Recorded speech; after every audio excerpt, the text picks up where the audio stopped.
जन को ज्यादा स्पर्श जितने भी मातृशक्ति बैठी ममता जाओ जो पूरी टीम सभी को चरण स्पर्श जितने भी युवा साथी विराजमान है सभी को जय श्री राम जय माता दी। आज आप सब लोग यहाँ उपस्थित हुए, आपके पास एक पेम्फलेट आया बना आपने नीचे रख रखा है जूतों में, उसमें हमारे सभी महापुरुषों की तस्वीरें हैं। और ये जब अंग्रेजों के समय में ताम पत्र मिले थे ना क्रांतिकारी वो है, इसको संभाल के रखना।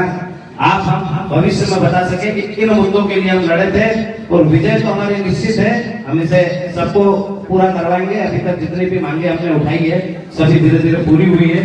तो ये भी जो 21 दूसरी मांगे है उनमें से 2 मांगे जो ईडब्ल्यूएस के संबंध में थी उनको सरकारों ने मान लिया है और 19 जो मांगे हैं उनको भी जब सरकारें हो सकता है 8 जनवरी के पहले मान ले, क्योंकि आप और हमारी लड़ाई अधर्म के खिलाफ है। आप और हम अधर्म के खिलाफ लड़ रहे हैं, धर्म की ध्वजा लहराने के लिए। और क्षत्रियों ने हमेशा धर्म की ध्वजा जब जब लहराने की कोशिश की है, विजय प्राप्त की है और अभी तक हम कोई सा युद्ध हारे नहीं है, तो ये भी नहीं हारेंगे। अभी आपको वहां सबको भोपाल पधारना है, क्योंकि आप यहाँ पधारे हो तो मुझे पूरा विश्वास है आप भोपाल में पधारोगे, पर आपको सर्व समाज के भाइयों को लेके उपस्थित होना है। क्योंकि हमारी जो लड़ाई है किसी जाति धर्म से नहीं है, हमारा जन्म क्षत्रिय धर्म में हुआ है और हमारा पहला कर्तव्य है 36 कौम की रक्षा करना। तो हमें दूसरों के अधिकारों की रक्षा करते हुए हमारे अधिकारों को भी सुरक्षित रखना है, ये आप हम सबकी जवाबदारी है। तो आपको ये सोचना पड़ेगा कि जो 21 सूत्री मांगे हैं ये हम पढ़े समझे और फिर अपने जो पड़ोस में भाई रहते हैं कोई से भी वर्ग कोई से भी धर्म का हो, हम उसे भी समझाएं, उसे भी बताएं कि हमारी लड़ाई तुम्हारे खिलाफ नहीं है। क्योंकि हम मांग रहे हैं आर्थिक आधार पे आरक्षण, जबकि हमारे बहुत सारे भाई ये बोलते हैं हम आरक्षण का विरोध कर रहे हैं। हमारा मकसद किसी का विरोध करना नहीं है, हमारा मकसद है कि हर उस गरीब को वास्तविक रूप में लाभ मिले जो वास्तविक सेवाओं से वंचित है या वास्तविक रूप से गरीब है। तो वो तो हर जाति में होता है, ब्राह्मण का बेटा भी गरीब होता है, राजपूत का भी होता है, जैन समाज का बेटा भी गरीब होगा। पिछड़े वर्ग में बहुत सारी जातियां हैं, भले वो यादव हो, गुर्जर हो, पाटीदार हो, वो हर व्यक्ति गरीब है, उसके लिए हम लड़ रहे हैं जो वास्तविक रूप में गरीब है। एसटी एससी का होगा गरीब है तो उसके लिए भी तो लड़ रहे हैं, ऐसा थोड़ी हम उसको अलग कर रहे हैं। दूसरी मांग हमारी एट्रोसिटी एक्ट में विरोध नहीं है, परिवर्तन। जब एट्रोसिटी एक्ट आया था तब उसमें जांच की व्यवस्था थी, उसमें 2 गवाह लगते थे सामान्य के। आज ये सारी व्यवस्थाएं खत्म करके बिना जांच के गिरफ्तारी का प्रावधान करा सरकार ने, वो भी सुप्रीम कोर्ट के फैसले के खिलाफ। यदि आप बोलते हैं कि न्याय व्यवस्था सबसे ऊपर है तो न्यायपालिका की बात भी नहीं सुनी और एक अमेंडमेंट आया, एक अध्यादेश आया और आपने अधिकारों का हनन कर दिया। आप में से कोई नहीं बोला आगे ऊपर उठ के कि नहीं हमारे मौलिक अधिकारों को आप हनन कर देना, क्योंकि हमने अपने मौलिक अधिकारों को पढ़ाई। हम खाली जय बोलना जानते हैं पार्टी। यदि हम पार्टीवाद से ऊपर नहीं उठे तो हमारे समाज का ही नहीं हमारे देश भी गर्त में जाएगा और हमारा देश तो छिन्न भिन्न हो जाएगा। और यदि इस भगवा ध्वज की रक्षा करनी, इस तिरंगे की रक्षा करनी है और इस देश के लिए सोचना है, बहुत सारी पार्टियां बोलती है हम देश विरोधी लोगों से लड़ेंगे, पर लड़ते नहीं, हम खुद देश विरोधी चीजें करते हैं। क्योंकि एक अध्यादेश लाना सुप्रीम कोर्ट के फैसले के खिलाफ वो भी एक देशद्रोही काम और सरकार लाई और आपके ऊपर थोप दिया और आप हम चुपचाप बैठे। तो आप और हमको वंदे मातरम बोलने में शर्म नहीं आनी चाहिए, क्योंकि ये वंदे मातरम हमारे पूर्वजों की देन है। 565 रियासत है, जब एक साथ विलय हुई तब ये एक देश बना। उससे पहले सारे राज्य अपने अपनी सुरक्षा खुद करते थे, सब राजा अपने अपने देश चला रहे थे, पर 565 रियासतें एक साथ विलय हुई तब ये देश बना। और इस देश को बनाने में हमारा धन, हमारी सेना, हमारे राज्य और हमारा पूर्वजों का बलिदान सब इस देश में लगा, को एक बनाने में लगा है। तो आप और हमारा देश है, ना किसी नेता का ना किसी अभिनेता। बहुत सारे लोग आएंगे बोलेंगे ये देश हमारा है, ये देश किसी का नहीं है, देश हमारा है। और इस देश में जितने भी लोग रहते हैं सब हमारे हैं, कुछ एक वामपंथी लोगों को छोड़ दो। आज 2 दिन पहले एक वीडियो फोटो बहुत वायरल हुआ कि ब्राह्मणों देश छोड़ो। जेएनयू जो देश की सबसे बड़ी यूनिवर्सिटी और अच्छी यूनिवर्सिटी है, जिसमें अपने देश के टॉपर एडमिशन लेते हैं। पर मुझे एक बात कहने में बहुत शर्म आ रही है कि इस देश के जितने भी शिक्षित लोग हैं उस यूनिवर्सिटी में हैं और उनकी मानसिकता वामपंथी है, देश विरोधी है। और ऐसे देश विरोधी लोगों को सुधारने के लिए परसेंटेज वाले नहीं, थोड़े कम परसेंटेज वाले जो लोग हैं मध्य प्रदेश के, उनको यूनिवर्सिटी में भेजा जाए। उनकी मानसिकता भी हम सुधार देंगे और देश की स्थिति भी सुधार देंगे। क्योंकि ब्राह्मणों को देश छुड़वाना हर किसी के बस की बात नहीं है। क्योंकि जब जब क्षत्रिय चुप रहा है तभी ब्राह्मणों पे अत्याचार हुए हैं। और क्षत्रिय धर्म का पहला गुण है गाय, गरीब और ब्राह्मण, इसकी रक्षा करना। और हम हमारा धर्म निभाएंगे और कोई ब्राह्मण के ऊपर आंख उठाएगा उसकी आंख निकाल देंगे। हमें कानून व्यवस्था पर पूरा भरोसा है, संविधान पर पूरा भरोसा है। पर यदि हमें जिन्होंने शिक्षा दी है उन गुरुओं पे कोई बात आएगी तो हमें कानून व्यवस्था को छिन्न भिन्न करने में समय नहीं लगेगा। नहीं, क्योंकि ये देश ऐसी स्थिति में है जो वामपंथी लोगों ने ब्राह्मण देश छोड़ो बोला पर किसी ने कोई रेप नहीं कर, कोई सामने नहीं है, कोई मुकदमा नहीं, कोई एफआईआर नहीं, क्योंकि उनको अधिकार है, क्योंकि वो वामपंथी है, देश विरोधी है।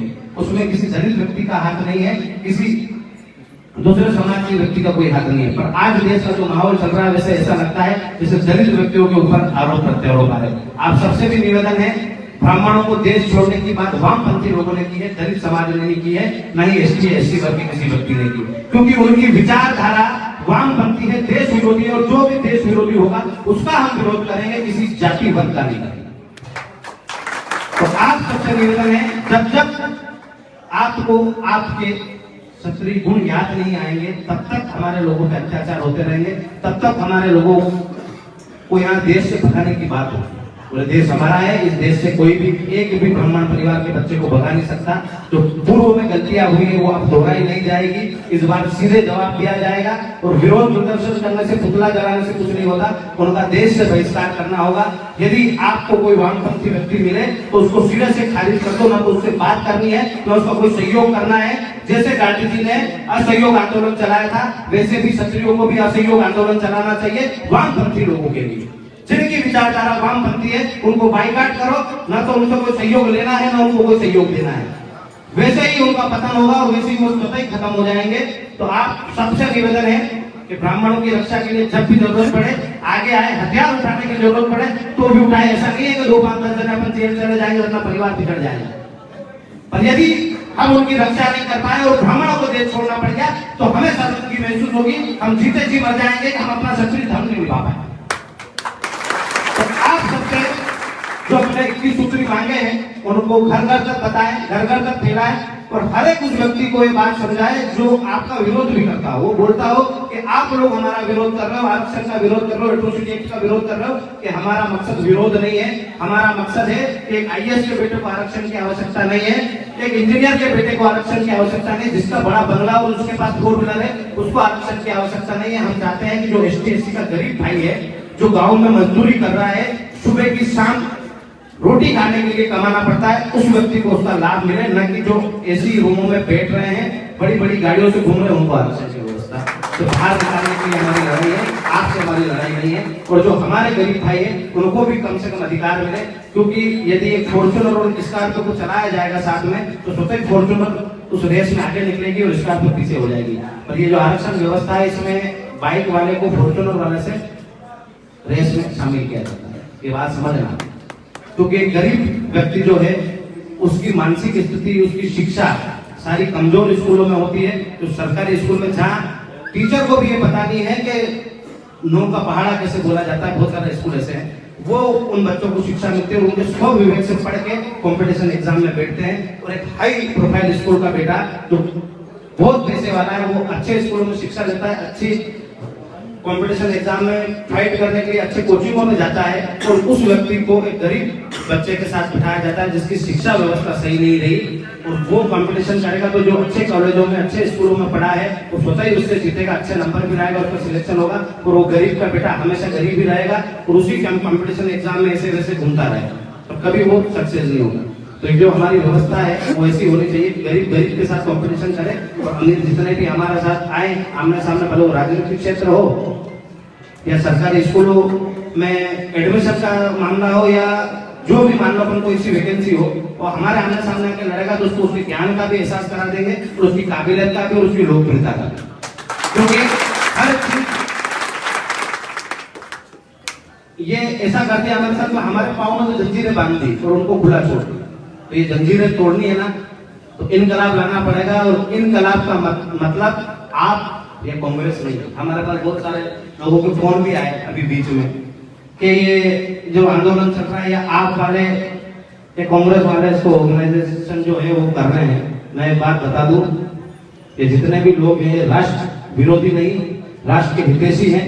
और हम वंदे मातरम कहने में जितना गर्व महसूस करते उतना ही इनकलाब कहने में करते हैं। कोई पार्टी इन नारों को चुरा सकती है, इन नारों का उपयोग कर सकती है, उसका मतलब ये नहीं कि हम उनको लगाएंगे नहीं। इसलिए आप सबसे वंदे मातरम, वंदे मातरम, इनकलाब जिंदाबाद, इनकलाब जिंदाबाद। तो घबराने की जरूरत नहीं है। 8 जनवरी का कार्यक्रम होगा, होके रहेगा और राष्ट्र हितों में होगा, राष्ट्र विरोधी नहीं होगा। और जितने भी राष्ट्र विरोधी लोग हैं उनको मुंह तोड़ जवाब दिया जाएगा हर जगह, हर स्थिति में। पर आपको भी असहयोग आंदोलन चलाने की आवश्यकता है। जो देश के खिलाफ है उनसे न तो कुछ सहयोग लेना है, न उनको कुछ सहयोग देना है। जय माता दी, जय माता।